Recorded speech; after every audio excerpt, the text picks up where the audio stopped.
Ce programme est financé par les amis et partenaires du ministère de Joyce Meyer. Dieu est un Dieu de justice et cela signifie qu'il répare toujours les mauvaises choses.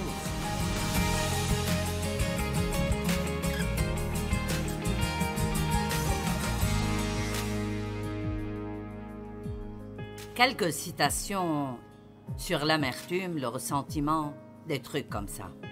Les faibles ne peuvent jamais pardonner parce que le pardon est un attribut des forts. Ça prend beaucoup de force pour pouvoir pardonner à quelqu'un et faire confiance à Dieu pour faire ce que seul Dieu peut faire. J'ai dit hier qu'après que quelqu'un vous blesse, ne les laissez pas continuer à vous faire du mal en vous accrochant continuellement à ce qu'ils vous ont fait et à les haïr. J'aime ceci, l'auteur de cette citation est inconnu. Pardonnez, non parce que vos ennemis méritent le pardon, mais parce que vous méritez la paix. N'est-ce pas bon? Voici une histoire. Un jour, deux prêtres marchaient à la campagne. Ils allaient vers un autre village pour aider à récolter les cultures. Comme ils marchaient, ils ont vu une vieille dame assise sur la rive de la rivière. Elle était contrariée parce qu'il n'y avait pas de pont et elle ne pouvait pas traverser. Le premier prêtre a gentiment offert « Nous vous porterons jusqu'à l'autre côté. »« Merci, dit-elle, acceptant leur aide. » Donc, ils se sont tenus les mains, l'ont porté à deux et l'ont aidé à passer la rivière. Quand ils sont arrivés de l'autre côté, ils l'ont posé et ont continué leur chemin. Après un bout de temps, le deuxième prêtre a commencé à se plaindre. « Regarde mes habits, a-t-il dit. Ils sont sales parce qu'on a porté cette femme. J'ai mal au dos à cause de cela. Je sens qu'il me fait de plus en plus mal. » Le premier prêtre a juste souri et a acquiescé. Quelques kilomètres plus loin, le prêtre s'est plaint de nouveau. « J'ai vraiment mal au dos. C'est parce que nous devions porter cette femme de l'autre côté de la rivière. Je ne peux pas aller plus loin à cause de la douleur. » Le premier prêtre a regardé son partenaire qui se plaignait et a dit « T'es-tu demandé pourquoi je ne me plains pas ?» Il a dit « Ton dos te fait mal parce que tu portes toujours la femme. Mais je l'ai posée il y a 5 kilomètres. » Maintenant, ne manquez pas ce que j'ai dit. Vous avez mal. Allez, il y a des gens ici aujourd'hui qui souffrent et qui continuent à souffrir depuis très très longtemps. Certains d'entre vous à cause de quelque chose qui vous est arrivé dans votre enfance. Et c'est parce que vous avez refusé de lâcher prise. Et il est temps de déposer cela. Amen. Qui était ici hier soir et a appris quelque chose? D'accord. Nous appelons cela blessé, mais pas amer. Tout le monde dans la vie aura de la peine. Je me fiche de qui vous êtes, de vos antécédents. Vous avez déjà été blessé. Vous allez être blessé à nouveau. Mais la bonne nouvelle est que le grand guérisseur vit à l'intérieur de nous en tant que croyant en Jésus-Christ. J'ai été blessé dans mon enfance. J'ai été abusé par mon père, mes deux oncles et mon grand-père. Et j'ai épousé le premier homme que j'ai rencontré. À l'âge de 18 ans, je me suis mariée et c'était une chose vraiment stupide à faire, car il était dans un état pire que le mien. Et vous savez, bien souvent, les blessés épousent d'autres blessés, puis ils se blessent continuellement, et je l'ai fait par désespoir. Je pensais que personne ne voudrait jamais de moi, donc j'ai épousé le premier venu. Et c'est une tendance, quand vous avez peur de la solitude, vous allez prendre quelque chose même si vous savez que ce ne sera pas la bonne chose. Amen? Oui, prêche. Amen. Et puis vous découvrez que quand vous l'avez, vous l'avez. Et donc, nous sommes restés mariés pendant 5 ans, mais c'était pathétique parce qu'il courait constamment après d'autres femmes, ne travaillait pas. Il était un escroc, un petit voleur, et il faisait des chèques erronés. Et vous savez, j'étais juste un gâchis. Et il me quittait tout le temps. Il m'a abandonné à Albuquerque, il m'a abandonné à Oakland, et j'ai dû emprunter de l'argent pour prendre un bus. Pourquoi est-ce que les femmes qui ont été blessées épouseraient quelqu'un comme ça, puis reviendraient à eux et continueraient? Allez, est-ce que vous m'entendez? Vous continuez à y revenir. Vous êtes mieux que cela. Et moi aussi. Mais vous devez vous défendre. Amen. Nous obtenons habituellement ce que nous acceptons dans la vie. Eh bien, j'ai eu un enfant à la fin de ce mariage. J'ai eu une fausse couche et puis j'ai eu un fils. Nous sommes restés mariés pendant 5 ans et ce garçon est né vers la fin de notre mariage et je l'ai appelé David. Ce n'était pas le nom de mon mari. En fait, je l'ai appelé après mon frère, mais j'ai ensuite rencontré Dave lorsque mon fils David avait 9 mois. Et Dave et moi sommes sortis 5 fois et il m'a demandé de l'épouser. Je dis toujours en plaisantant, mais c'est probablement vrai. Il a dû me demander avant de savoir ce qu'il obtiendrait, sinon il ne l'aurait jamais fait. Et j'ai eu, je veux dire, un tas de problèmes. Donc quand je me tiens ici et je vous dis que la parole de Dieu marche, et que cela vous changera, et que cela vous guérira, je ne vous le dis pas parce que je l'ai lu dans un livre. J'ai expérimenté le pouvoir de guérison de Dieu dans ma vie, mais je vais vous dire qu'il faudra plus que simplement prier pour être guéri. Nous prions, et souvent nous avons une idée fausse à propos de la prière. Nous pensons que lorsque nous prions, Dieu résout tout. Mais vous savez ce que je découvre de plus en plus, même dernièrement, quand nous prions, Dieu nous montre souvent ce que nous devons faire.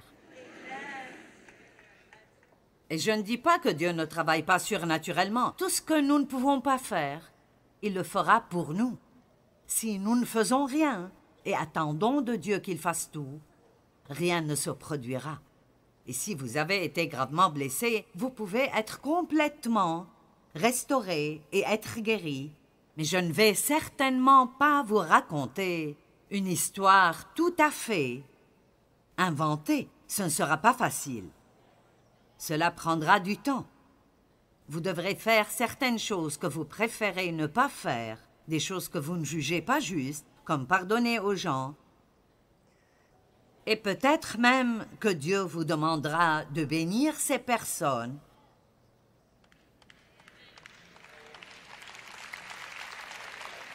Et voici l'essentiel. Si quelqu'un vous a maltraité, cela ne vous donne pas l'autorisation de le traiter mal.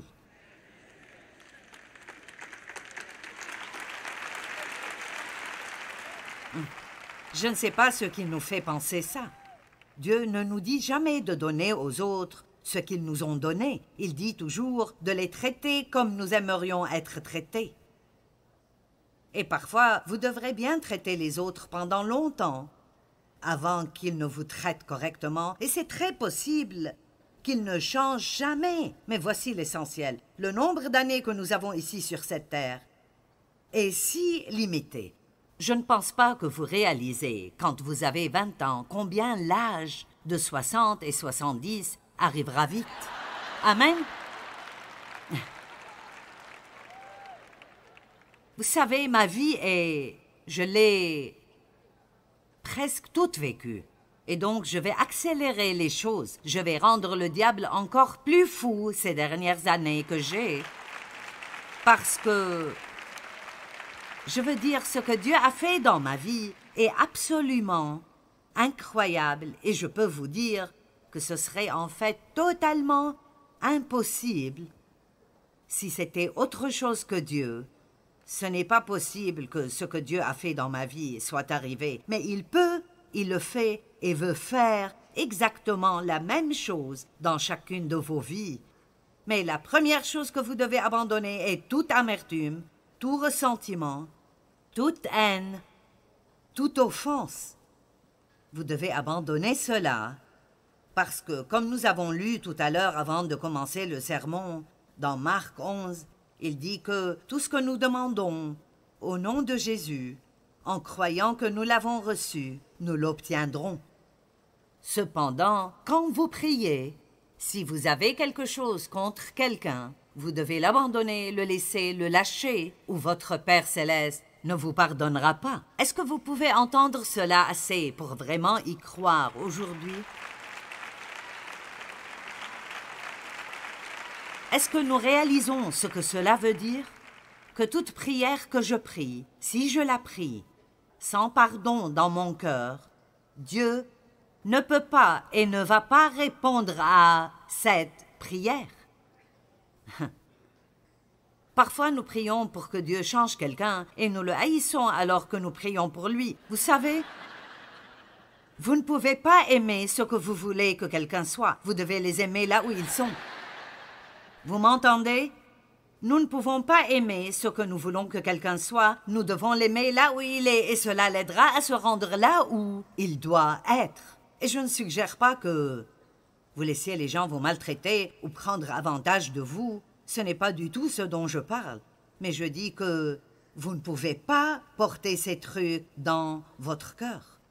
Pensez à ce que Jésus a dit sur la croix. « Père, pardonne-leur car ils ne savent pas ce qu'ils font. » Étienne, quand il a été lapidé, a dit « pardonne-leur ». Même Paul, quand tout le monde l'a abandonné, a dit « Seigneur, pardonne-leur ».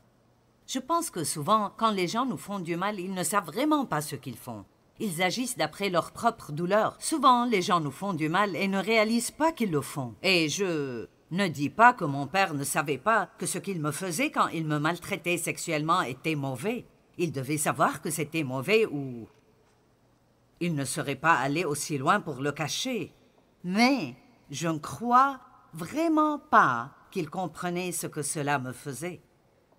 Il ne savait pas, et quand il avait 80 ans, il m'a dit « Je ne savais pas à quel point je te faisais du mal. » Eh bien, il a grandi dans une maison d'inceste, et il agissait donc d'après des comportements appris. Et les gens blessés blessent les gens. Lorsque vous apprenez cela, ça vous rendra capable de surmonter ce que les gens vous font. Il y a tellement de stress dans le monde, et les gens d'aujourd'hui sont sur le point d'exploser. Ils finissent par blesser les autres, et nous les laissons continuer à nous faire du mal en restant amers et misérables. La vie blesse les gens. Alors je vous demande, êtes-vous amer parce que vous êtes passé par beaucoup trop d'événements amers? Combien d'entre vous ont vécu une période difficile dans la vie? Bien. Moi aussi. Je veux dire, j'ai eu un cancer du sein, j'ai eu des migraines, j'ai été abusée dans mon enfance, etc., etc. Mais Dieu a plus que compensé. Allez, Dieu a plus que compensé.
pensée.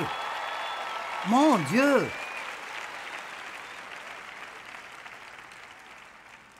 Laissez-moi vous dire quelque chose. La vie n'est pas juste, mais Dieu est juste.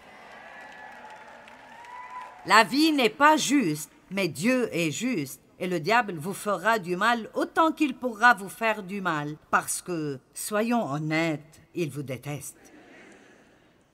Il déteste quiconque aime Dieu parce qu'il déteste Dieu. Et au moment où vous déciderez de suivre Jésus, l'ennemi vous harcèlera à partir de ce moment-là. Vous aurez des pauses, Dieu merci, nous avons des pauses. Mais quand il tentait Jésus dans le désert pendant ces 40 jours et 40 nuits, l'histoire est dans Luc chapitre 4, il dit qu'après avoir terminé son cycle de tentation, est-ce que vous sentez parfois que les choses arrivent l'une après l'autre? Vous savez, après avoir terminé son cycle de tentation, il est parti attendre un moment plus opportun. Je pense que c'est tellement intéressant. Nous devons être plus intelligents. Nous devons regarder et prier. Cela signifie d'apprendre suffisamment sur comment l'ennemi opère pour l'attraper immédiatement. Une grande partie de notre combat est dans notre esprit. La vie n'est pas si mauvaise si nous apprenons à la regarder comme il faut. Combien de personnes regardent tout le temps à ce qu'elles n'ont pas et ne se donnent jamais la peine de regarder ce qu'elles ont? Quand j'ai dit qu'il y a eu une vie difficile, la moitié des mains ont été levées. Et je suis sûre que vous avez eu une vie très difficile. Mais je peux vous dire que vous pouvez vous aider, aujourd'hui et maintenant, en faisant ce que j'ai dû apprendre à faire. Je ne dois pas regarder ce que je n'ai pas, ce que je n'ai pas eu, ce que j'ai perdu et ce que j'ai manqué, mais regarder ce que j'ai et ce que Dieu a fait pour moi.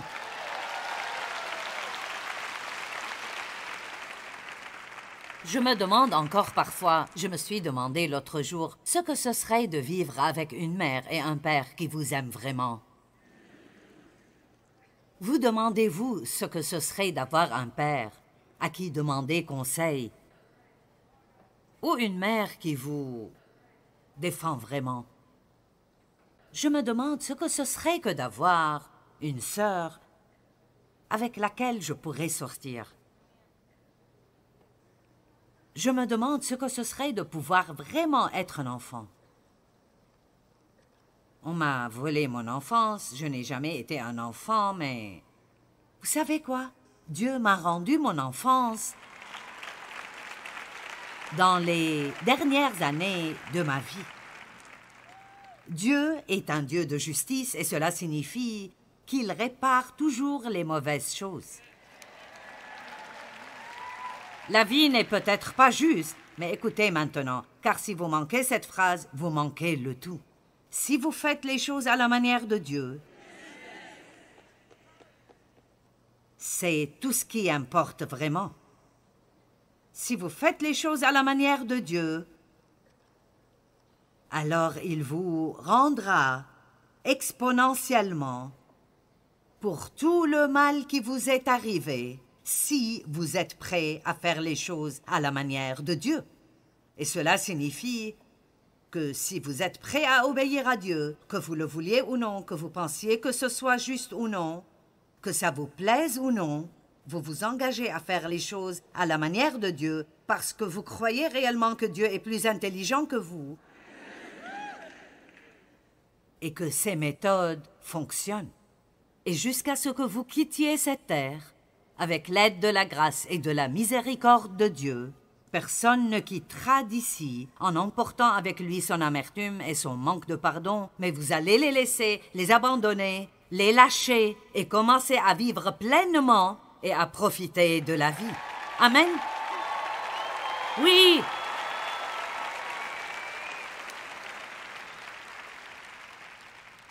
Psaume 37. Les 10 premiers versets que nous allons lire. Ne t'irrite pas contre les méchants. N'envie pas ceux qui font le mal. Car ils sont fauchés aussi vite que l'herbe et ils se flétrissent comme le gazon vert. Confie-toi en l'Éternel, fais-lui confiance et pratique le bien. Waouh, je ne sais même pas si vous savez à quel point le verset 3 est important. Je me suis accrochée à cela il y a 5 ou 6 ans.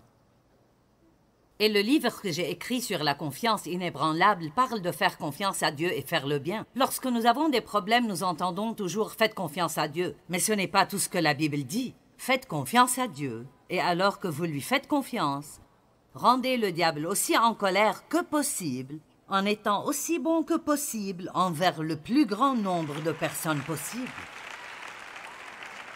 Parce que c'est exactement le contraire de ce qu'une personne normale ferait. Les gens normaux, quand ils ont mal, deviennent grincheux et irritables. Ils ne veulent être autour de personne et s'en prennent à tout le monde. Mais la Bible dit que plus vous souffrez, plus vous devez faire le bien pour d'autres personnes. Qui veut faire cela? Nous surmontons le mal avec le bien, Romains 12, 21. C'est le secret spirituel le plus important et le plus puissant de la Bible. Si de mauvaises choses vous ont été faites, vous ne pourrez jamais les vaincre ou les surmonter en rendant à quelqu'un d'autre ce que vous avez reçu. J'ai passé des années à prendre... J'essayais de faire payer mon mari pour ce que mon père m'a fait. Lorsque vous êtes en colère contre quelqu'un et vous ne pouvez pas vous venger, vous vous en prenez aux gens dans votre vie.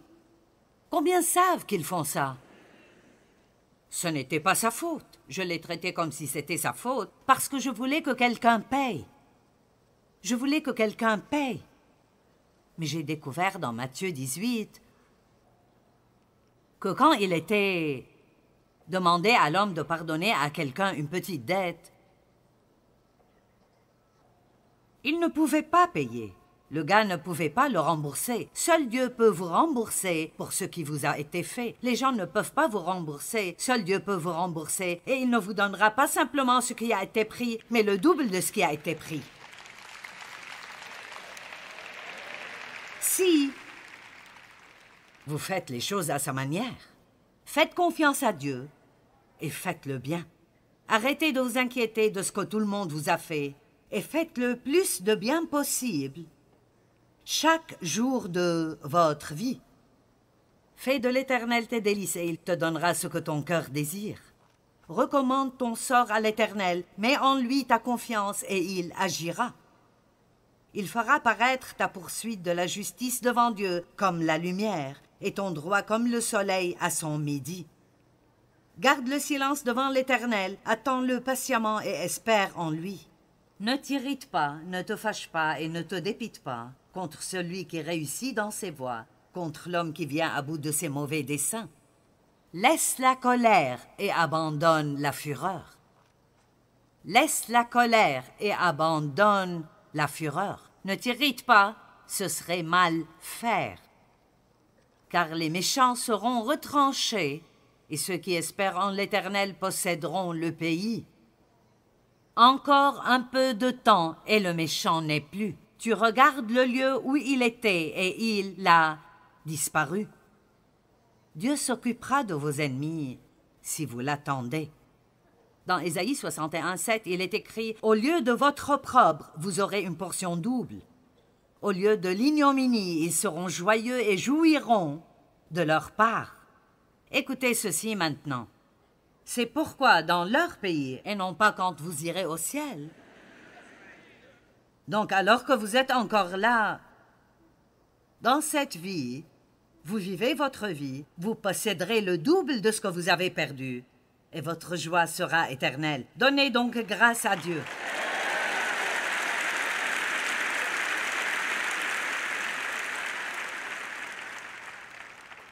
Chaque fois que vous traitez vos ennemis comme Dieu vous dit de le faire, écoutez-moi, il y aura certainement une récompense dans votre vie. Vous avez vécu ça? Vous avez pardonné à quelqu'un qui vous a fait du mal et vous pouvez voir comment Dieu a béni votre vie à cause de cela. Quelqu'un a vu quelqu'un venir au Seigneur parce que vous avez accepté de lui pardonner. Vous voyez? Mon père a été sauvé à l'âge de 83 ans. Mais le diable ne l'a pas eu. Amen. Amen. La Bible dit dans Marc 4, 17 que beaucoup sont offensés par des ennuis. Ce sont des gens qui n'ont pas de racines profondes. Ils entendent la parole et l'acceptent jusqu'à ce qu'ils soient obligés de l'appliquer. Mon message n'est-il pas bon aujourd'hui? Il est tellement bon que vous applaudissez quand vous l'entendez. Je me demande à quel point il vous plaira cet après-midi si vous devez l'appliquer. C'est la vérité, ça nous plaît quand nous l'entendons. Mais il faut aussi l'appliquer dans notre vie. C'est là que la douleur commence. C'est là que ça nous touche. Oh, comme c'est facile de prêcher à tout le monde. La même chose pour moi. Je peux m'amuser à prêcher devant vous les gars ce week-end, hier soir, toute la journée. Mais laissez-moi vous dire, je rentre chez moi et il se passe quelque chose que je n'aime pas. Alors je vais devoir appliquer ce que j'ai prêché toute la journée. Et si vous pensez être testé, vous devriez voir ce qui m'arrive à moi. Notre douleur peut avoir un but si nous sommes obéissants et nous faisons tout ce que Dieu nous montre de faire. Et ce n'est pas uniquement pour notre bien, mais aussi pour le bien de ceux qui nous entourent. Laissez votre douleur devenir le gain de quelqu'un d'autre.